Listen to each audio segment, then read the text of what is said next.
Okay, so you sent us a ton of stuff about Elizabeth Wettlaufer articles, YouTube videos. Wow. It's clear this case really got to you. Yeah, And honestly, me too. it's disturbing. We're talking about a nurse, someone who's supposed to care for people and she ends up taking their lives. Right. It's the kind of story that you just can't shake. So let's dive into all this material and see what we can figure out. Yeah.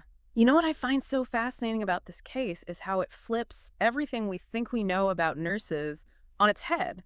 We think of nurses as caregivers, healers, and then you have someone like Wettlaufer, and it's just so hard to wrap your head around it. It really is. It's like our brains just refuse to believe that someone in that kind of position could do something so horrific. Right. It makes you really want to understand what went wrong, like what happened in her life that could lead to this. And that's where I think looking into her early life, her background, could give us some clues, although it's important to remember that we're dealing with a really complex person here. Okay, so let's unpack that. What was her childhood like? The sources mention she had a pretty strict religious upbringing. Yeah, she grew up in a Baptist household, and by all accounts, it sounds like it was a really rigid environment, a lot of pressure to conform, and especially when it came to her sexuality. And then on top of that, she identifies as a lesbian, but went through conversion therapy. I can't even imagine what kind of impact that must have had. Absolutely. Conversion therapy is just so damaging. It's been completely discredited, denounced as harmful. It leads to, feelings of shame, self-hatred, and can make any existing mental health problems even worse. It's a terrible practice. Yeah. And it's kind of strange that with that background, she ends up choosing nursing as a career. She even went to Bible college first, before switching gears entirely. It's almost like this paradox drawn to both caregiving and religion, and yet she ends up going down this dark path. Yeah, that paradox is one of the most perplexing things about this case, I think. It says a lot about human nature and how good and evil can exist in the same person. Now, before we get into her nursing career, let's rewind a bit further. Yeah. Because even in her teenage years, there were already signs of trouble, right? Like one source mentions her setting off a fire alarm to get a boy in trouble, which seems like it goes beyond typical teenage pranks. Right. And that incident, even back then, maybe hints at a lack of empathy. This willingness to hurt others or manipulate them to get what she wants. And those early patterns of behavior, sometimes that can be an early indication of a personality disorder. Speaking of personality disorders, the sources say that Wettlaufer struggled with addiction and mental health issues her whole life. She had problems with alcohol, drugs, and was eventually diagnosed with borderline personality disorder and later antisocial personality disorder. Those diagnoses, they're really important for understanding how complex this case is. Borderline personality disorder. It's often marked by intense emotional swings, impulsiveness, and difficulty in relationships. And while it doesn't automatically mean someone will be violent, it can contribute to volatile behavior. Then you have antisocial personality disorder, which is characterized by this disregard for social norms, lack of empathy, and a tendency to use or exploit others. That's a tough combination. The sources also mention these red surges and hearing voices that Wettlaufer experienced. Is that a sign of psychosis? Could things have been different if these signs had been caught earlier? It's definitely possible that she was having psychotic episodes. The red surges that she described, they could be visual hallucinations, which are a common symptom of psychosis. And psychosis basically means a break from reality. It affects thoughts, perceptions, and behavior. But mental health, it's just so complicated, and predicting violence, it's really challenging, even for professionals. So we have this picture starting to form of someone who is really troubled dealing with addiction and serious mental health issues. But how did all of this actually lead to the murders? The sources go into pretty graphic detail about how she killed her patients. Yeah, the details are pretty disturbing. She used insulin injections to kill her victims, and she specifically targeted elderly patients who were already in fragile health. It seems like her choice of weapon was very deliberate and calculated. The sources mention that she chose insulin specifically because it was hard to detect as a cause of death. Can you explain that a bit more? Sure. So insulin is a hormone that controls blood sugar. For people with diabetes, it's life-saving. But if someone who doesn't need insulin gets an overdose, it causes a really fast drop in blood sugar, which leads to seizures, coma, and death. And the tricky thing is that since insulin occurs naturally in the body, it's hard to tell if someone died from natural causes or an intentional overdose. So she was basically taking advantage of the trust that comes with being a nurse and the vulnerability of her patients. It's truly horrifying. But what's even more shocking is that there were apparently missed opportunities to stop her. The sources indicate that she didn't just snap one day and start killing. There were warning signs, right? You're absolutely right. And this is where the case gets even more unsettling. Wettlaufer actually confessed to her crimes multiple times to different people long before she was ever caught. Wait, are you serious? She actually told people what she was doing. Who did she confess to? It's a pretty shocking list. She told a pastor, a lawyer friends, even a teenage volunteer at one of the facilities where she worked. I don't understand. Why didn't anyone believe her? How could these warnings be ignored, especially by people in positions of authority? Well, there's a lot of factors at play. There's the stigma around mental health, which probably made some people think she was delusional or just seeking attention. And then there's this natural human tendency to want to believe the best in people, especially someone in a caregiving role. It's like she was the perfect example of the unlikely killer, someone who doesn't fit the stereotype of a murderer, and so people just dismiss it.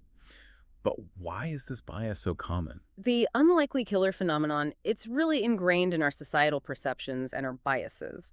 We tend to associate violence with certain profiles, often based on gender appearance or social status. So when someone like Wettlaufer, a seemingly normal nurse, confesses to murder, it clashes with those expectations. And that makes it easier to explain away or downplay the confession. And unfortunately, this bias has actually allowed a lot of criminals to escape justice throughout history. This brings up a really important point. If those confessions had been taken seriously, could lives have been saved? That question hangs over this entire case. The sad truth is that there were so many points where intervention could have stopped more people from dying. And that's what we'll explore next. We'll look deeper into those missed opportunities and how failures within the healthcare system itself might have played a role. It's just so disturbing to think that someone was crying out for help, confessing to these horrific acts, and no one listened.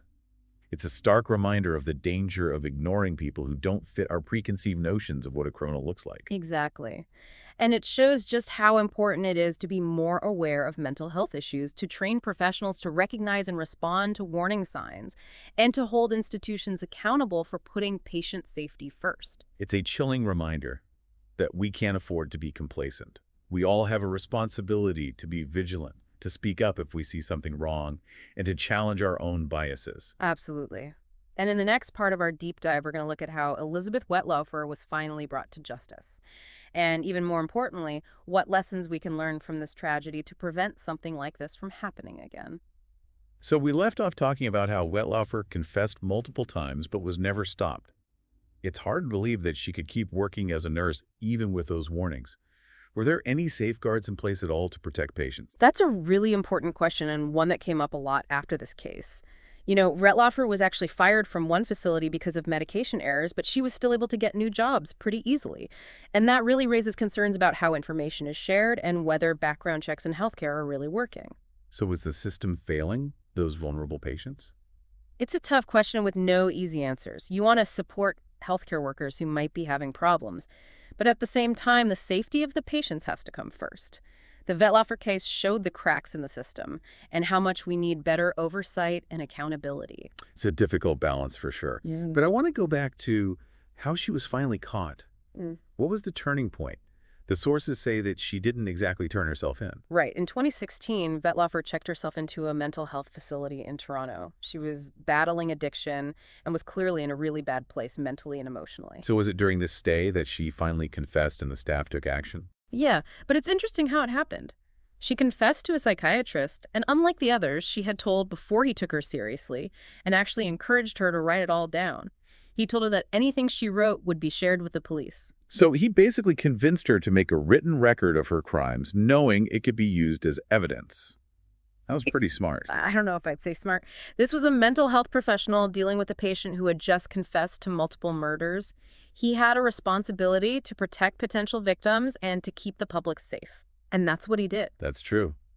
It's just amazing that after all the other confessions that were ignored, this one made to a psychiatrist is what finally got her arrested. It really shows how important documentation is and how crucial it is to take all disclosures seriously, especially when someone could be hurt. In this case, the psychiatrist's actions based on his ethical duty and professional judgment definitely saved lives. Okay, so she writes his confession. What happens next? Did the police arrest her right away based on that? Basically, yes. The psychiatrist did what he said he would and contacted the authorities. Wettlaufer was arrested and charged with 8 counts of first-degree murder, 4 counts of attempted murder, and 2 counts of aggravated assault. That's a lot of charges. Did the case go to trial? No. She actually pleaded guilty to all the charges in 2017 and took full responsibility for what she had done. She was sentenced to life in prison with no chance of parole for 25 years. So justice was served, but at a terrible cost. 8 innocent lives were lost. Yes, the human cost of this case is immeasurable. 8 people with their own stories, their own families and loved ones, their lives were cut short. And it goes beyond just those victims. The impact of this case is felt throughout the healthcare system and society as a whole. It forces us to face some uncomfortable truths and to rethink how we keep people safe. It's heartbreaking to think about the victims and their families. The sources do mention them by name, and it's clear that they were more than just statistics in this awful situation. Can we just take a moment to acknowledge each of them? Absolutely. It's important to remember and honor their lives. Their names are James Silcox, Maurice Moe, Granite Gladys Millard, Helen Matheson, Mary Zurowinski, Helen Young Maureen Pickering, and Arpad Horvath. Each one a life-taken family devastated by this senseless act. Their stories really highlight how vulnerable people are when they're in our care and how important it is to be vigilant as individuals and as a system. We have to be aware of warning signs, trust our instincts, and speak up when something doesn't feel right. This leads to a crucial question. We've talked about Wettlaufer's background, her descent into darkness, and the failures that allowed her to keep doing what she was doing. But what about the aftermath? What about the families who were left behind to deal with this incredible pain and betrayal? That's a really important part of this case that often gets overlooked. Yeah. The victims' families have experienced an unbelievable loss, a deep violation of trust, and their journey doesn't end with Wettlaufer's conviction. They'll be dealing with the trauma and the loss long after the news stories fade away. It's difficult to comprehend the emotional toll this must have taken on them. What kind of support do families in this situation need? Where can they turn for help? The needs of victims' families are multifaceted and often long-term. They need access to counseling, grief support groups, legal advocacy, and financial assistance to deal with the aftermath of something like this. There are organizations that try to provide these resources, but sadly, the system isn't always equipped to meet the demand. It's a tragic reminder that the impact of these crimes goes way beyond the courtroom. The families are the ones left to pick up the pieces to cope with the trauma and loss long after the headlines are gone. Exactly. And that's why it's so important to provide ongoing support, both from communities and from the healthcare system itself. We need to be more sensitive and aware of the long-term needs of victims' families and committed to giving them the resources they need to heal and recover. We've covered a lot, but there's still so much to unpack, so many layers to this story. The Wettlaufer case isn't just about one person's descent into darkness. It's a reflection of societal attitudes, systemic vulnerabilities, and the urgent need for change. You're right. And that's what makes this case so compelling. There's not a simple story with easy answers. It makes us confront uncomfortable truths about ourselves, our institutions, and how we balance compassion with accountability. Well, I'm ready to go even deeper into those complex questions. Let's move on to the final part of our deep dive and look at the broader implications of this case and what we can all learn from this tragedy. We've really dug into the dark side of the Wettlaufer case, but now I want to step back and look at the bigger picture. What kind of impact did this have in the long run, and what lessons can we take away from it? Well, the Wettlaufer case definitely had a huge impact on how healthcare works, especially in long-term care. It made everyone rethink security, patient safety protocols, and how to spot red flags among staff. It's crazy how many times Wettlaufer was written up for medication errors and weird behavior. The sources are full of these incidents. It's like they were screaming for someone to step in. Yeah, they definitely were. And that's exactly why there's been such a push for better communication and accountability in healthcare.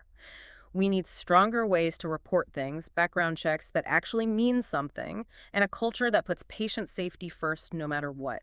And it makes you think about the whole mental health aspect, too. Wettlaufer had all these issues, but it seems like people either didn't see them or just brushed them aside. This case really opened up a conversation about mental health, not just in healthcare, but everywhere. We have to make it okay to talk about mental illness, support people who are struggling, and recognize that it can show up in so many different ways. But it's not just about noticing the problems, it's about actually having the resources and systems to do something about them and get people help. Right. It's a big challenge that needs everyone working together. We have to teach healthcare workers, families, and communities how to spot the signs of mental distress. And we need to make it clear that getting help is important. There's another part of this case that really bothers me. A lot of the sources talk about the ethical problems faced by people who knew about the murders. Her pastor, her lawyer friends, co-workers, they knew but didn't tell the police. That's a really complicated issue. There are valid reasons to keep things confidential, especially in relationships like those. But when someone is in danger, things aren't so clear-cut. It's like that thought experiment. If you could go back in time and prevent a tragedy, wouldn't you?